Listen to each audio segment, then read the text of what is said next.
Yeah, but the real problem's Israel. Yeah, but the real problem's Israel. Hold on. If They're to blame for everything. we're going to talk about styles, Piers, you're famous for an interview style that begins with condemn this group, that group, that group. On Monday, 500... Hold on. Let me finish my point, then you come back in. 500 people were killed on Monday. All right, folks, this is going to be a really short intro because, to be honest, I do not want to waste any time with this clip. Mehdi Hasan steps onto Piers Morgan's show and absolutely unloads with Piers Morgan trying to do his best to hang on. This clip has gone viral on multiple social media platforms, but in today's video, we're actually going to take our time and understand these points just to truly understand the points being made. So let's not waste any time, get into this clip. I'll give you guys my input as we go through it. As always, let's get into it. 100 women, 50 children. I assume you condemn that and don't support the killing of civilians in Lebanon, right? 500 people died. That's the equivalent of 30,000 Americans or 6,000 Brits in a day.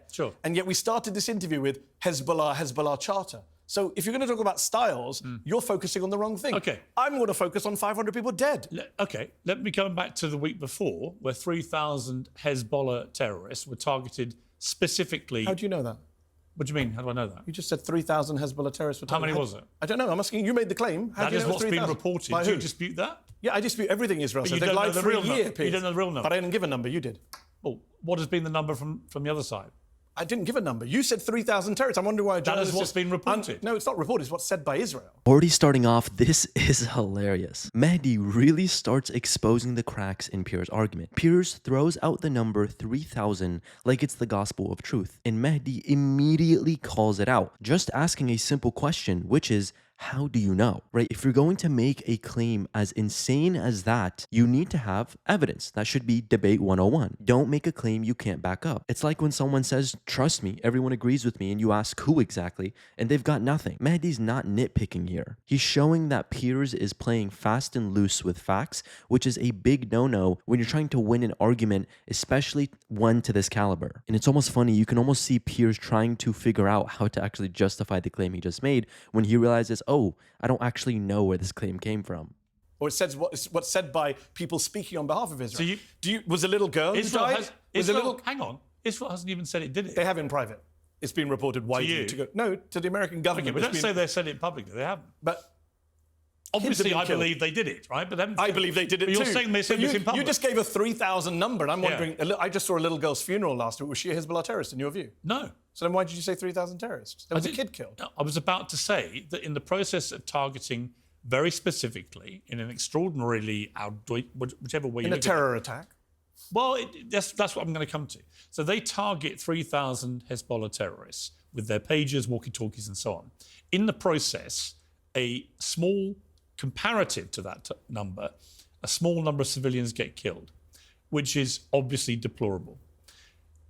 But my point to you is, if someone's been chucking rockets over for a year at you and your people, you've had to displace 60,000 people from the north of your country because of his relentless bombardment, and you eventually respond in such a precise, targeted fashion, right? And in the process, some civilians are killed, which is never acceptable, can never be condoned, never be supported. But if it is right, as has been widely reported by all mainstream media, that 3,000 terrorists people associated with Hezbollah. Not everybody in Hezbollah is a terrorist. Okay.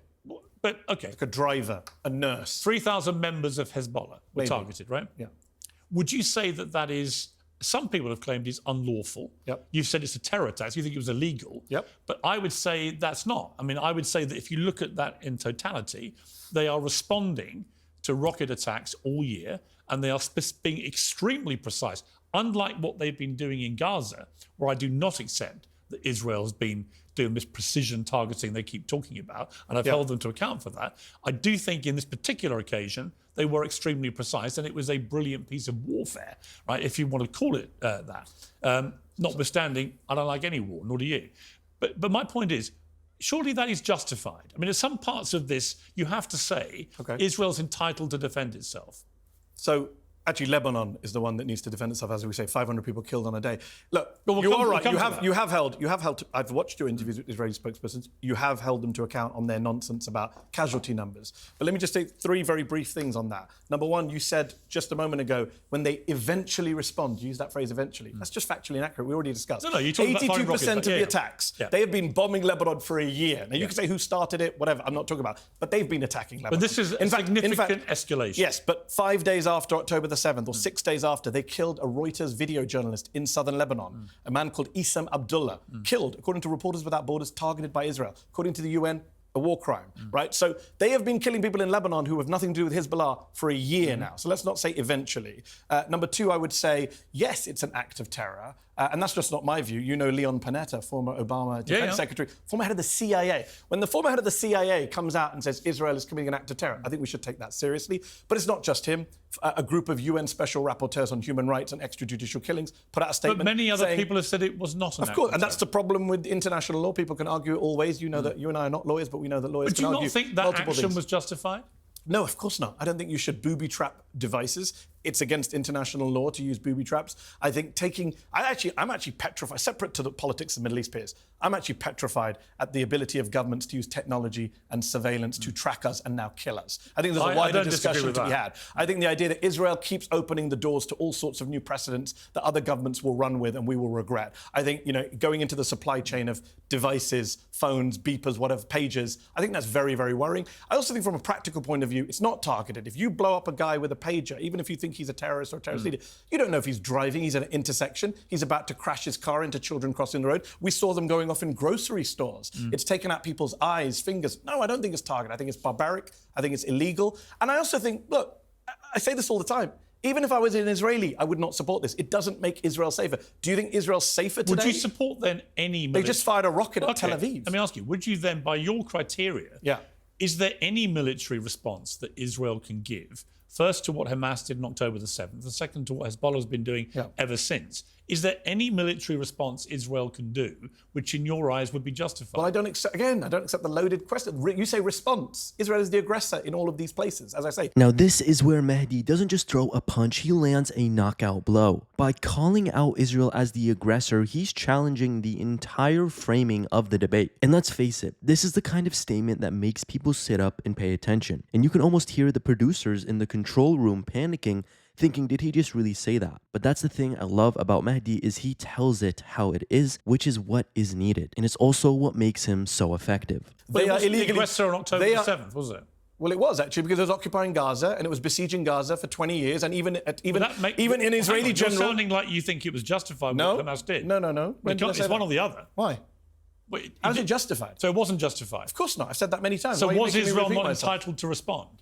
No, but I'm questioning you use the word response. Response implies everything starts on October 7th. No, I don't accept your timeline. I've never said that. Well, you keep saying response. To that specific terror attack, in a way that if in England somebody suddenly launched an attack on our people and they killed 1,200 and wounded nearly 7,000, I would absolutely expect my government to respond with substantial force. Would you? Yes, but Britain... So you would? Hold on. But is Britain occupying territory in that scenario?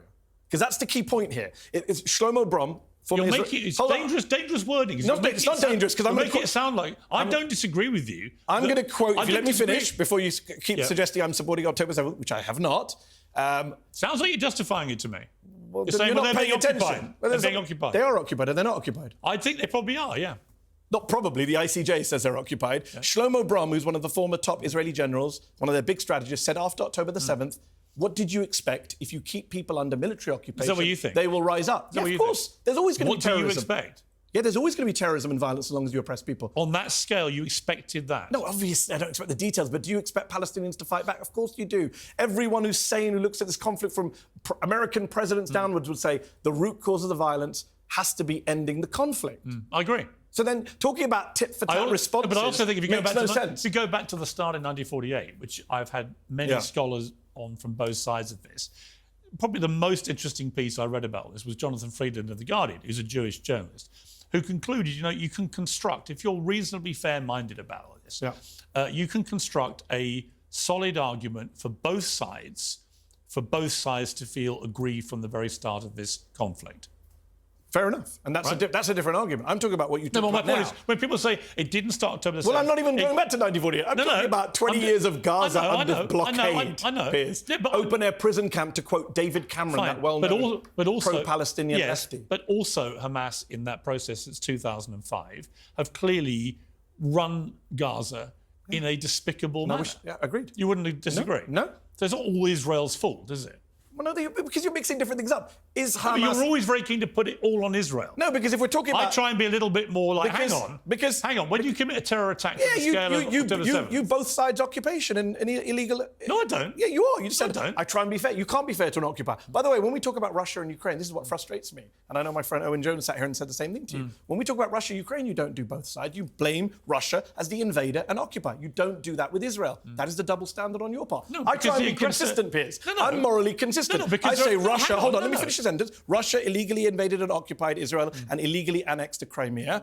And Israel is doing the same thing in the West Bank, Gaza, the Golan Heights. As you know, they are completely different. Yeah, Israel's worse. It's been going on much longer. Well, people living under much worse conditions. And they've killed more kids. Mehdi here is drawing parallels that Piers, and let's be honest, a lot of viewers probably weren't ready to confront. The inconsistency here that Piers is trying to make is glaring, and Mehdi is putting it front and center. Why is one occupation framed as evil and the other one as complicated? It's the kind of double standard that drives people crazy, and Mehdi isn't just pointing it out, he's hammering it home. Piers can't even come up with a decent counter argument because he knows Mehdi is right. However, he certainly will attempt, as he always does, to flip it around, so let's see what he says. There is no similarity in these two situations. Agreed. Israel's is worse. It's not. How many kids have been killed in Ukraine versus Gaza? Well, in 1 year. Ever. In 1 year? Ever. Take whatever point you want. More kids have been killed in Gaza than in Ukraine. Okay. Every human rights group agrees with that. What's happened in Ukraine? We can come to Ukraine. What happened in Ukraine is a Russian dictator invaded illegally. We agree on Ukraine. Yeah. But we don't agree on Israel because you're not consistent. I think Israel is much more complicated. That's complicated, as my friend Ta-Nehisi Coates pointed out the other way, is just a good way of avoiding attributing moral responsibility. It's complicated. No, it's not complicated, actually. Israel is the occupier under international law. Israel is the one killing the vast majority of civilians. Right now, it's not a liberal democracy. It's run by neo-fascists now. Well, I don't disagree with you. There are some right-wing headbangers on that cabinet. I also think that Netanyahu has to go. I also think the whole of Hamas have to go, right? Under no scenario is it a liberal democracy right now. Palestinians do not have the same rights. But let me come back to my point about Hezbollah, because that's the most current part of this crisis over there. We'll cover all this. We've got plenty of time. With Hezbollah, my point to you would simply be that if someone does what Hezbollah did on October the 8th, has carried on doing it all year, they have a charter which says they want to eradicate Israel, you have to defend yourself. So the question then becomes, what type of defense or response or reaction or revenge, whatever you want to call it, I don't want to get caught in the semantics of a word, but what kind of thing can Israel do given that direct threat to them, to their existence? And the same sort of ideology applies in argument to Hamas. But with Hezbollah specifically, this state within a state in Lebanon, which is far better armed, far more powerful, far more resourced. Far more popular with the people, part of the government. It's much more part of Lebanese society. And was created by 1,500 members of the Iranian Revolutionary Guard. Supported, not created, but yes. Well, they trained. They're also indigenous to Lebanon. They trained. They're not foreign force. So my point is, what can Israel do that would actually tick your box of being justified? My box is a very minimum box. My box is Hippocratic. Do no harm, don't kill civilians. So you don't respond? No. You don't respond. This is the same argument with Gaza. You don't respond by killing 40,000 people. What do you do? What do you do? What do you do if you're Israel? Target Hezbollah people. How? I don't know. Jonathan Conricus came on your show last week. They couldn't have IDF been... colonel. He said they're not in civilian areas, so we're able to target them. Okay, target them. Then if you want to target them, under the rules of war, you can target combatants. But Piers, hold on. You just said earlier. Let me finish my point. Then you come back in. No, Mehdi. Go on. Then I'm going to finish my point. You literally just said you can target combatants. Yes. But when they did that last week with the walkie-talkies and pages, you said, no, that's a terror attack, it's illegal. Hold on. Couldn't there have been a more precise targeting of combatants? Because they didn't just target combatants, as we've just discussed. B, they did it in civilian areas. And C, they did it in violation of the amended Protocol 2 of the Convention on Certain Conventional Weapons, which doesn't allow booby traps. So there is no... I already explained the booby traps. Actually, no, that's not true. It's not true. Okay. Booby traps are not allowed if they are genuinely indiscriminate in the way that they potentially... You don't think going off in a grocery store is indiscriminate? No, actually, I believe what I've seen... You gave the British example earlier, Piers. Are you okay with someone blowing you up in Sainsbury's, the guy next to you blowing you up in Sainsbury's? I believe that what has been reported, right, widely reported, is that 3,000 terrorist militants, Hezbollah members, whatever you want to call them, were very precisely targeted. Are you saying people by your criteria? Did they go off in grocery stores and hospitals? If it's legal, Piers, did they go off in grocery stores and hospitals? No, you brought up the UK earlier. We're in London right now. If I go from here to the local Sainsbury's to pick up some chocolate on the way out of the studio, and a terrorist is targeted next to me and they're blowing up in Sainsbury's and I lose my eyes, you're saying that's okay? No, but if you have Sounds people... like you're saying it's okay. If those people in that grocery store are literally responsible for firing rocket after rocket at You're okay with them being blown up with me? I'm just collateral damage. I actually looked at what they did and I thought it was a very precisely targeted What about the 500? What about the 500 civilians killed on Monday, which you just don't want to talk about? No, I'm going to come to that. You keep...